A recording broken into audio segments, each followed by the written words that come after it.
Coucou tout le monde. Alors aujourd'hui, une vidéo sur les cheveux.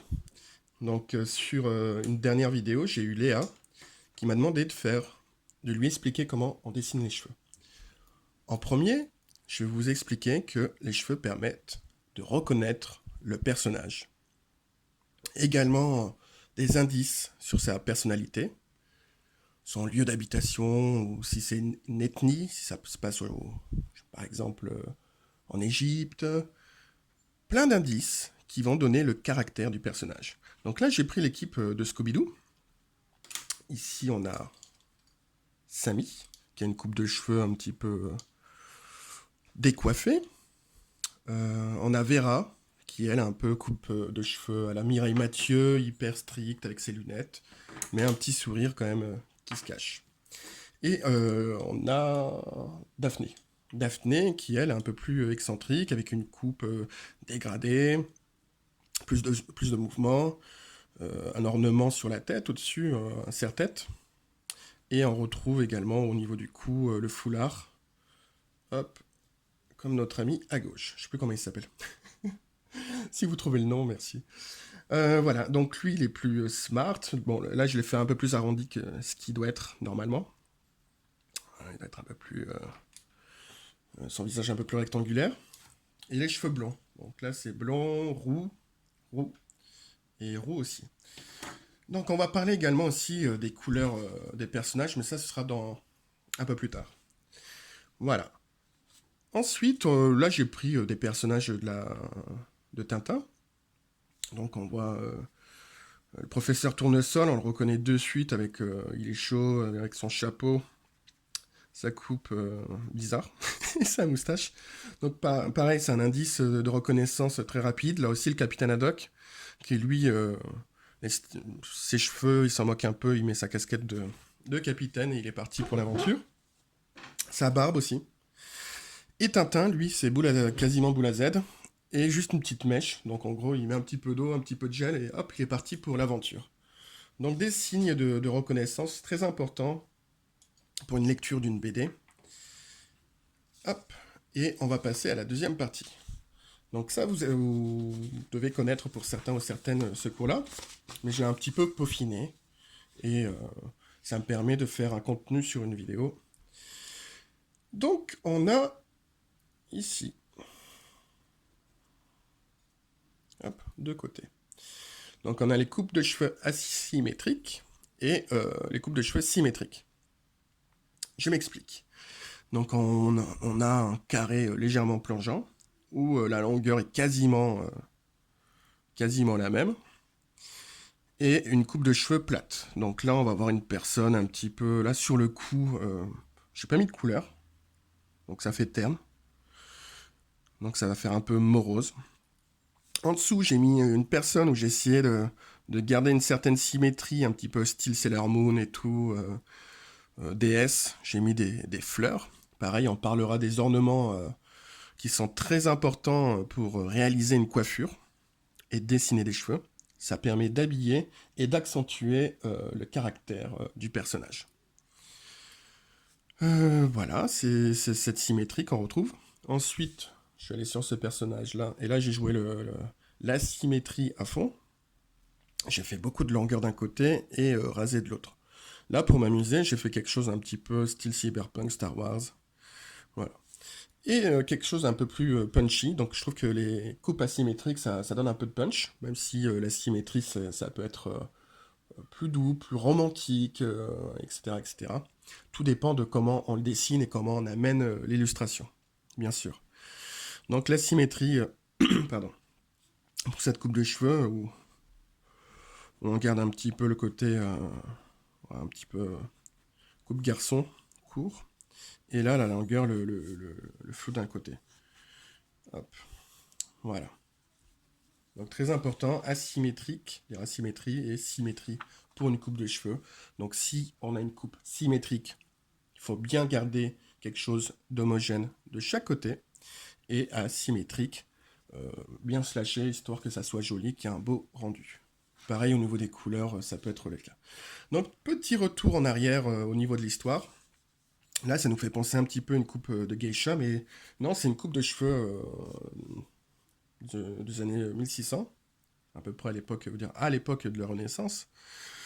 J'ai gardé, c'est des croquis hein, que j'ai fait hier. J'ai gardé les traits de construction si vous avez envie de jeter un coup d'œil. Donc on voit le mouvement des cheveux. Je suis parti à la base de l'implantation et j'ai fait ce mouvement-là avec ce crayon. J'ai bien fait attention. Alors ce qui est important lorsqu'on fait une coiffure, lorsqu'on dessine, il faut bien savoir où est la lumière. Très important.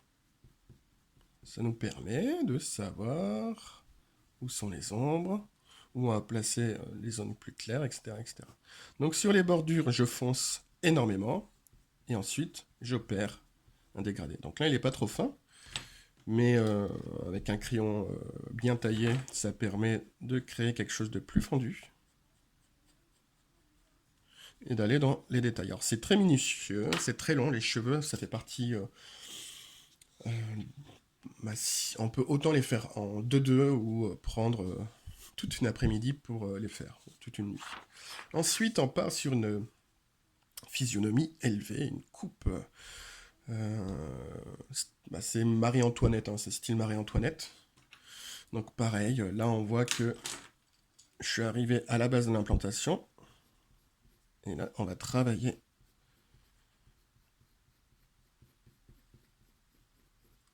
Alors là, c'est un peu grossier sur ce croquis. Et on va faire des mèches. En gros, voilà, je vais faire une zone ici, une zone ici, pour qu'on puisse travailler plus rapidement. Et ça permet d'apporter du relief sur notre coiffure. Donc si on travaille les zones de cheveux de cette manière-là, bien foncé en haut, bien foncé en bas, ça nous apporte le volume également.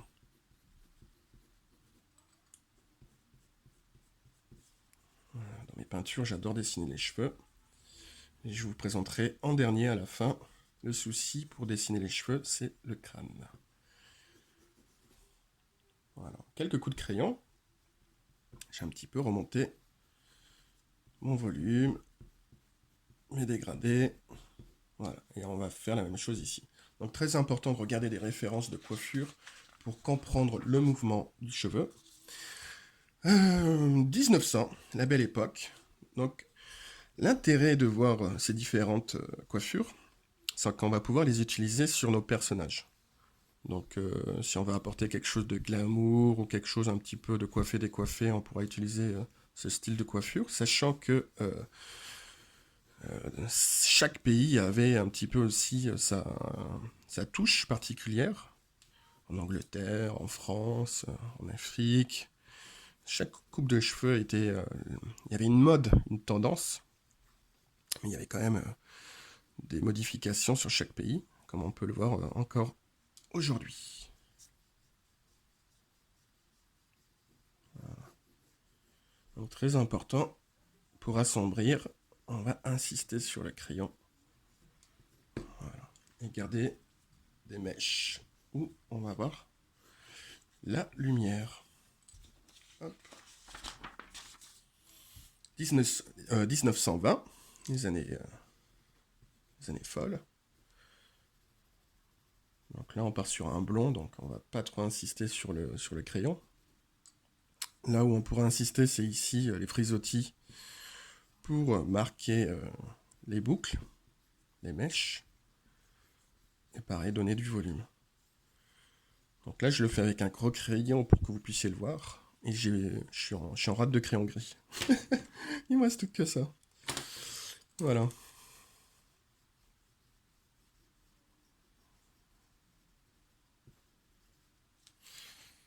Ok. Ensuite, 1950, là on trouve un style banane. Alors on va mettre la lumière ici. Et le fait de garder cette lumière, c'est ce qui va nous permettre, c'est ce qui va nous donner la lumière, le volume, hop, et le relief. Donc ça prend du temps, il faut s'entraîner. Stylo bille, ça marche bien. Voilà, vous voyez que j'ai fait des mèches de cette manière-là. Normalement, c'est plus fin. On peut reprendre, si on veut, légèrement à la gomme. Mais ça, je le fais rarement. Parce que du coup, on voit les traces de gomme et c'est pas super beau. Mais ça peut être sympa pour donner un éclairci si on a trop assombri. 1960, donc là on part sur une coupe complètement what the fuck. Donc là on mettait la brosse ici, là, hop. Et avec le sèche-cheveux on remonte. Voilà.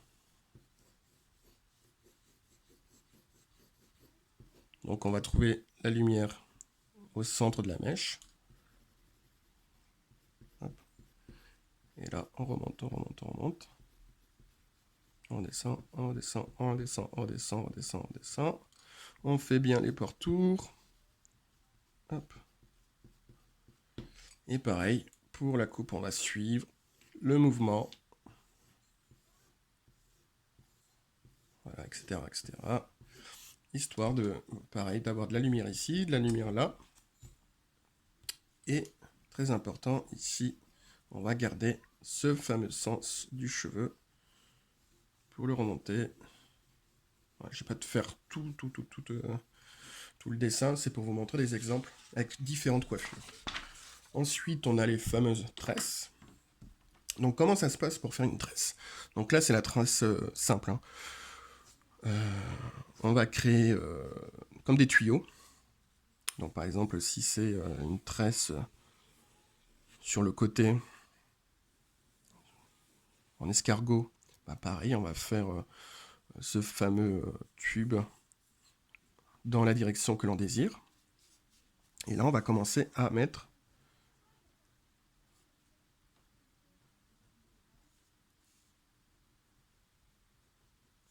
nos mèches de cheveux. Et on va les intervertir de cette manière-là. Voilà. Donc là, ce qui va être important, c'est aussi sur les extrémités de foncer, pour permettre, voilà, pour montrer qu'il y a des mèches l'une sur les autres, ce qui va donner un effet d'ombre. Et pour apporter cet effet de brillance, on va dire dans chaque mèche, il y a de la lumière. Voilà. Donc ça va être long, très long. Ça peut déstresser aussi, ça peut stresser. Tout dépendra de votre approche. Voilà. Donc regardez bien les exemples. Là, c'est pas très fin, mais vous pouvez prendre le temps de vraiment de faire quelque chose de très beau, de très régulier, de très minutieux. Il faut s'entraîner. Faites des mèches au début. Voilà, là, j'ai fait d'autres tresses. Pareil, là aussi, on peut prendre son temps. Hop. Etc., etc. Je vous laisse travailler les tresses de votre côté. Au crayon gris, ça marche très très bien. On peut changer entre des crayons secs et des crayons gras pour faire des ombres. Très sympa. Voilà. Moi, je suis un peu rouillé pour les tresses, j'en ai tellement fait. Hop. Que là, j'ai un peu perdu. Ça revient, c'est un peu comme le vélo.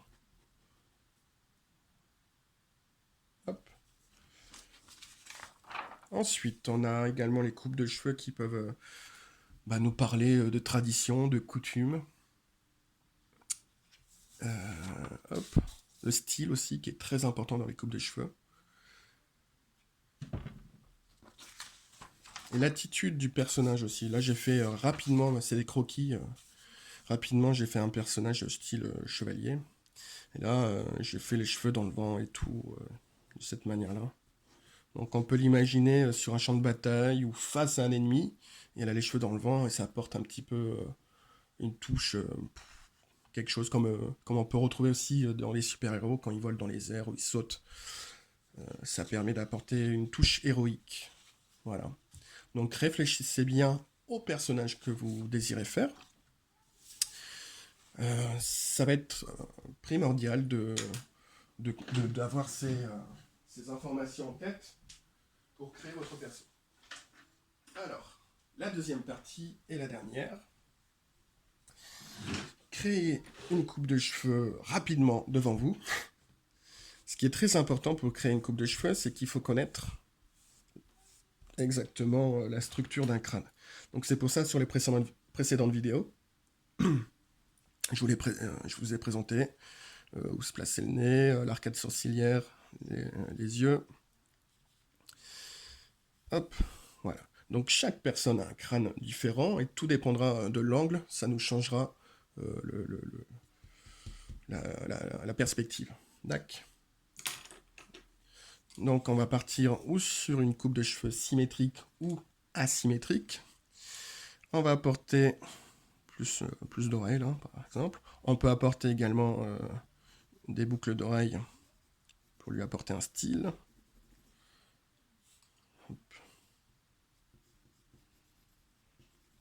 Les ornements, les décorations au niveau des cheveux, ça peut être hyper cool parce qu'on peut y mettre plein de choses, des fleurs, on peut mettre des rubans. Tout dépendra de votre imagination pour créer ce dessin. Donc la petite fille. Voilà. Moi j'aime bien les coupes de cheveux asymétriques parce que d'une, on va pas s'embêter à savoir si d'un côté ou de l'autre c'est cool ou pas. Hop, si c'est homogène, on va apporter de la liberté, du vent. Donc les mèches, c'est bien aussi, j'aime bien les faire voler en l'air. Ça permet d'apporter quelque chose de plus punchy, d'avoir quelque chose de moins statique au niveau de mon dessin, mon illustration. Donc là, asymétrique, je pourrais laisser la boule à Z de cette manière-là. On pourrait même rajouter, je sais pas moi, des tatouages, ou comme j'avais fait, comme une puce connectée ici, hop, style cyberpunk, avec son câblage, son réseau internet et compagnie. Donc très rapidement, j'ai créé des mèches. Hop.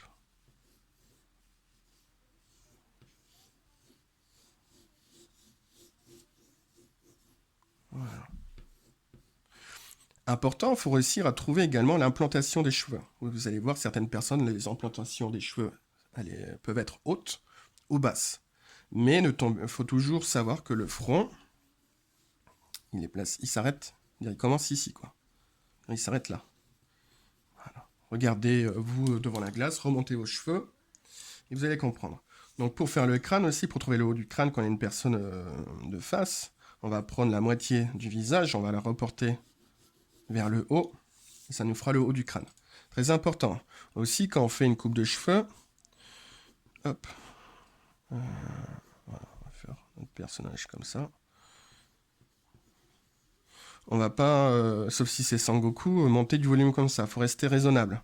Sinon, les cheveux sont quand même collés sur le cuir chevelu. Il faut quand même rester raisonnable sur la hauteur des cheveux, sinon ça va faire comme si elle avait une grosse tête. Ou comme si il avait une grosse tête. D'accord. Ok, donc on a notre perso qui est plutôt cool. Voilà, notre croquis. Donc j'ai fait ces parties-là. Je vais imaginer... Alors, je prends des marqueurs pour que ça soit plus flashy. Donc on va imaginer que c'est un travail au pinceau ou au feutre. Je vais délimiter mes mèches.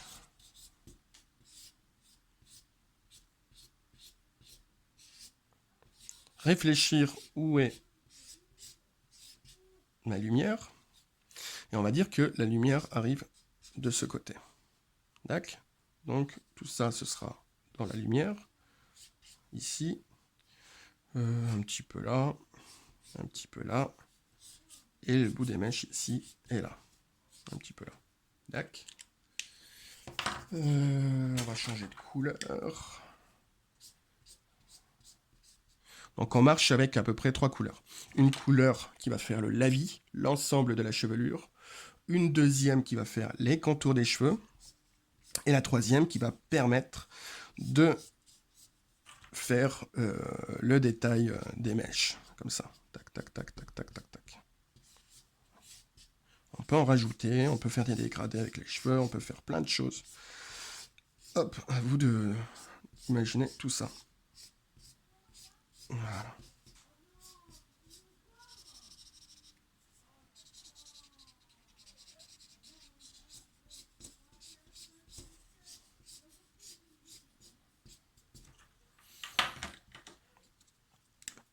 Hop.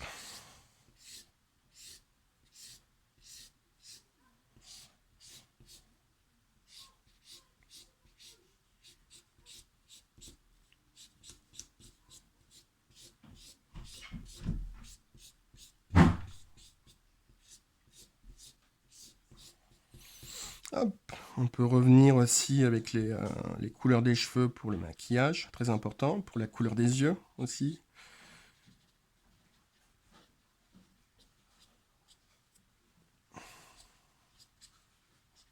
Ça va donner quelque chose, une esthétique plus cool.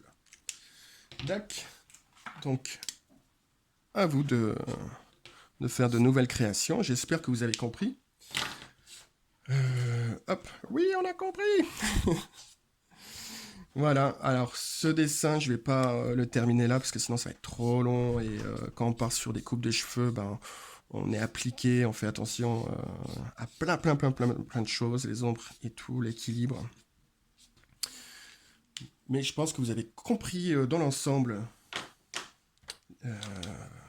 ma vue, mon interprétation de comment dessiner des cheveux et la couleur. Et très important aussi, certaines couleurs représentent des caractères. Roux pour la force, rose, etc., etc. Donc, à vous de chercher, à vous de trouver un peu tout ça, toutes les références et les codes que l'on peut trouver dans les films d'animation, les films classiques, dans les BD, dans les mangas, etc., etc. Je vous montre un petit aperçu sur un loup que j'ai fait le lendemain de la vidéo de tuto comment faire des loups. J'espère que vous allez bien, je vous dis à bientôt, n'hésitez pas à liker, partager, commenter. Merci pour tout. Ciao.